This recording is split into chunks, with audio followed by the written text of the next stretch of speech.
So hi everyone, this is Saurabh Thakur. और बड़ा बेसब्री से आप सभी लोगों को इंतज़ार होगा एक्सपेक्टेड कट ऑफ का कि हमारी दिसंबर 2025 या फिर हम कहें जनवरी 2026 का जो हमारा यूजीसी नेट इंग्लिश लिटरेचर का एग्ज़ाम हुआ था उसकी जो एक्सपेक्टेड कट ऑफ है। मुझे बहुत सारे मैसेजेस आ रहे हैं, बहुत सारे बच्चे परेशान हैं, एंग्शियस हैं। आपको पता ही है, भी 2 दिन पहले आंसर की आ चुकी है। तो मैं बड़े आंकड़ों के आधार पे आपके लिए आज कट ऑफ लेकर आया हूँ। बहुत सारी वीडियोस आप देख चुके होंगे और कई लोग बहुत हाई कट ऑफ बता रहे हैं। अब मुझे नहीं पता वो किस बेस पे बता रहे हैं, उनका एक अपना एनालिसिस हो सकता है। मैं किसी को क्वेश्चन नहीं कर सकता। मैं सिर्फ वो आपको इस वीडियो में बताऊंगा जो मुझे फील हो रहा है और आंकड़ों के आधार पे जो मैं आपके लिए लेकर आया हूँ। तो पिछली बार की जो कट ऑफ थी और उससे पिछली बार की कट ऑफ थी उसको एनालाइज करने के बाद, और कुछ मैंने पोल भी किया था अपने यूट्यूब चैनल पे और टेलीग्राम पे भी, जिसमें मैंने पाया कि 50% लोगों का कहना है कि उनके इस बार के एग्ज़ाम में लास्ट अटेम्प्ट से कम मार्क्स आए हैं। ठीक है, 50% लोगों का ये मानना है। 32% लोगों का ये मानना है कि इस अटेम्प्ट में उनके मार्क्स अच्छे आए हैं as compare to June 2025 attempt. और 18% लोगों का मानना है कि ऑलमोस्ट सेम सा स्कोर उनका रहा है। अब इस आंकड़े के आधार पे मुझे ऐसा लगता है पर्सनली कि 1 से 2% जो हमारी कट ऑफ है वो गिरेगी। बहुत सारे लोग 57-58% पे आपको बता रहे हैं अनरिजर्व्ड का जो नेट है, लेकिन मैं आज आपको जो बताऊंगा उससे आप बहुत खुश भी हो सकते हैं। आपका कॉन्फिडेंस चांद सितारों तक भी पहुंच सकता है। लेकिन जो मुझे लग रहा है मैं वो बस आपको बताना चाहता हूं। आपको अच्छा लगे, बुरा लगे, आप एक्साइटेड हो, खुश हो या दुखी हो। और ध्यान रखना, इस कट ऑफ से अगर आपका नीचे है स्कोर तो सारी होप्स जो आप रख रहे हो उसे छोड़ देना और एकदम से अगले अटेम्प्ट के लिए तैयारी शुरू करना स्टार्ट कर देना। मेरे नोट्स आपको मिल जाते हैं, आप डिस्क्रिप्शन चेक कर सकते हो, उसमें आपको मेरे नोट्स के सारे लिंक्स मिल जाएंगे।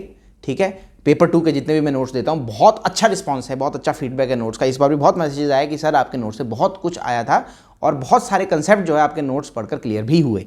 बहुत अच्छी बात है। पेपर 1 की बुक्स में मैं सजेस्ट करता हूँ, उसका लिंक भी आपको डिस्क्रिप्शन में मिल जाएगा। ठीक है, वहाँ से आप उसको ऑर्डर कर लेना। सीधा आते हैं बिना टाइम वेस्ट किए हुए।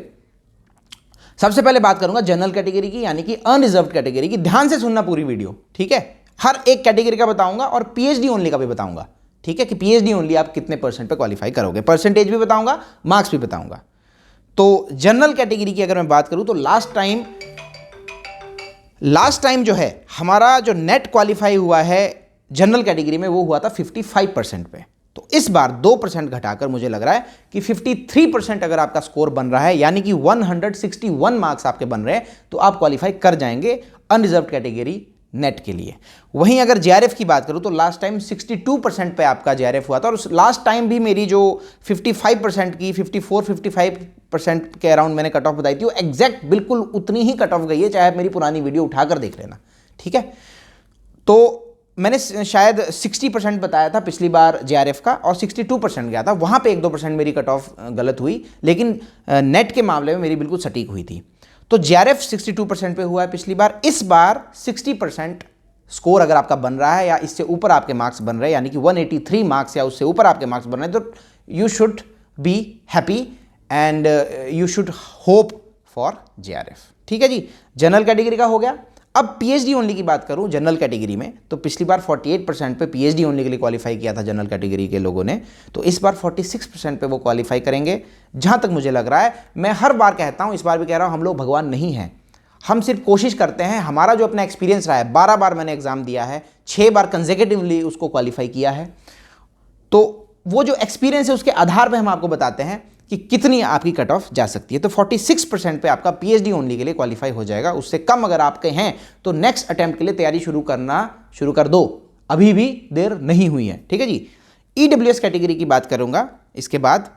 लास्ट टाइम 50% पे हुआ था नेट, इस बार नेट यानी कि असिस्टेंट प्रोफेसर ओनली। ठीक है जी, तो इस बार 48% पे आपका नेट क्वालिफाई हो जाना चाहिए, यानी कि 147 मार्क्स। जेआरएफ की बात करूं ईडब्ल्यूएस कैटेगरी की, तो लास्ट टाइम 60% पे हुआ था, इस बार 58% पे होगा, यानी कि 175 मार्क्स अगर आपके हैं या उससे ज़्यादा हैं तो आपको सेफ महसूस करना चाहिए। आप बिल्कुल सेफ जोन में हो मेरी तरफ से।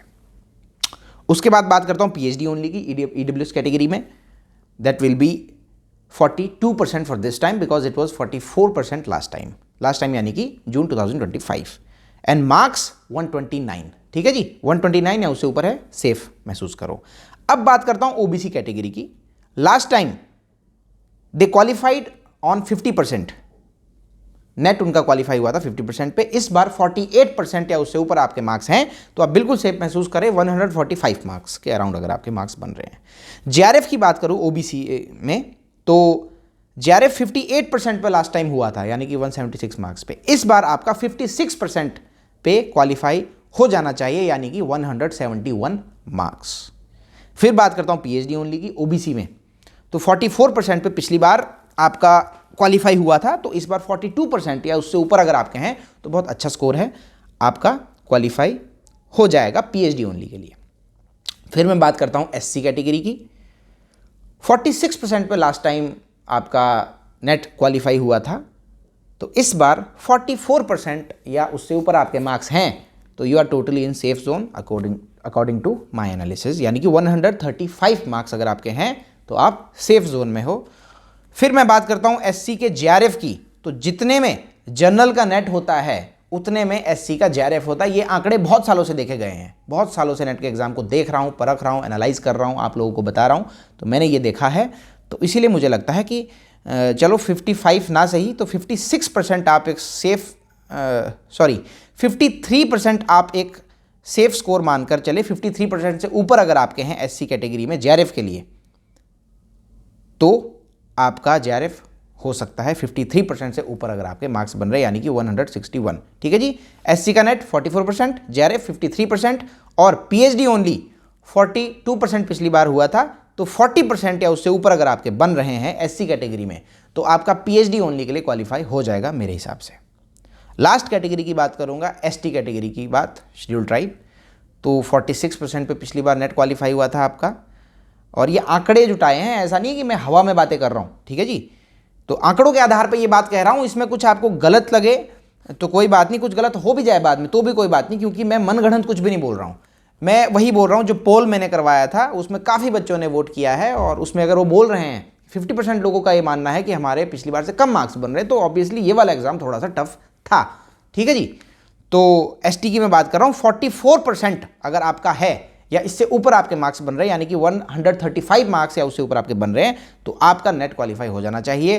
फिर बात करता हूं जेआरएफ की एसटी कैटेगरी में, तो 54% पे लास्ट टाइम हुआ था, तो इस बार 52% या उससे ऊपर आपके बनते हैं तो आपका जेआरएफ हो जाना चाहिए यानी कि 159 मार्क्स या उससे ऊपर। पीएचडी ओनली की बात करूं तो 42% पे लास्ट टाइम हुआ था, 40% या उससे ऊपर इस बार आपके मार्क्स बनते हैं तो इस बार आपका क्वालिफाई हो जाना चाहिए 121 मार्क्स। ठीक है जी, तो ये था हमारा पूरा एनालिसिस कट ऑफ का जनवरी 2026 में जो आपका एग्ज़ाम हुआ है। अब बात आती है, अगर आपको लगता है कि आपके इतने मार्क्स नहीं बन रहे हैं, इससे कम बन रहे हैं, तो देर मत करो। रिजल्ट के इंतजार में रहोगे तो काफ़ी दिन वेस्ट हो जाएंगे आपके। अगर आपको लग रहा है इससे कम आपके, क्योंकि सबसे कम मुझे लगता है मैंने ही बताई है कट ऑफ पूरे यूट्यूब पे, मतलब मैं श्योरिटी तो नहीं देता, मैंने बहुत सारी वीडियोस तो नहीं देखी, 2-3 वीडियोस देखी है, तो उनसे तो कम ही मैं बता रहा हूं। तो अगर इससे भी कम आपके मार्क्स बन रहे हैं तो क्लियर सी बात है कि आपको क्वालिफाई नहीं होने वाला है। ठीक है, तो इसीलिए तैयारी शुरू कर लो आज से ही, माइंड को प्रिपेयर कर लो। माइंड को हमेशा प्रिपेयर करना है, अच्छे के लिए भी बुरे के लिए भी, क्योंकि जब हम स्ट्रगल करते हैं, कुछ पाने की हम इच्छा करते हैं, तो उसमें अच्छा भी हो सकता है, बुरा भी हो सकता है, तो दोनों के 50-50 चांस होते हैं। तो इसीलिए हमें बुरे के लिए भी तैयार रहना है, अच्छे के लिए भी। अच्छे के लिए तो क्या ही तैयार रहना, उसमें तो खुशी होना, आपने 2-4 दिन पार्टी करनी है, घूमना फिरना है, बाद में फिर स्ट्रगल थोड़ा दूसरे वाला शुरू हो जाएगा। और अगर आपका नहीं होता है तो दुखी नहीं होना है, डिप्रेशन में नहीं जाना है, एंग्शियस नहीं होना है, मस्त रहना है और एकदम से अपनी तैयारी को शुरू कर लेना है। पेपर 2 के नोट्स अगर आपको चाहिए तो टेलीग्राम का लिंक आपको डिस्क्रिप्शन में मिल जाएगा, वहाँ आप मुझे टेक्स्ट कर सकते हो। उसमें मैंने लिखा टेक्स्ट में on Telegram regarding paper 2 notes query जो भी है, वहाँ पे आप मुझे टेक्स्ट कर सकते हो डायरेक्ट। टेलीग्राम चैनल मेरा ज्वाइन कर लेना, डिस्क्रिप्शन में सारे लिंक्स आपको मिल जाएंगे। नोट्स अगर आपको परचेज करने मेरे, उसके लिंक्स भी आपको डिस्क्रिप्शन में मिल जाएंगे। जबरदस्त नोट्स है, फीडबैक के आधार पर बता रहा हूँ, अपने एक्सपीरियंस, अपने विश्वास, आत्मविश्वास के आधार पर बता रहा हूँ। जबरदस्त नोट्स है, आपको बहुत हेल्प करेंगे। और पेपर 1 की बुक्स जो मैंने आपको बताई, ओसवाल बुक्स, उसका लिंक आपको डिस्क्रिप्शन में मिल जाएगा। उसी लिंक के थ्रू आप बाय करना, आपको ऑथेंटिक बुक मिलेगी वहाँ जाकर उसको परचेज़ करना। सेकंड वाला जो सेकंड नंबर पे जो कॉम्बिनेशन होगा उसको परचेज़ करना। बहुत अच्छी बुक्स है, बहुत point to point well organised books हैं।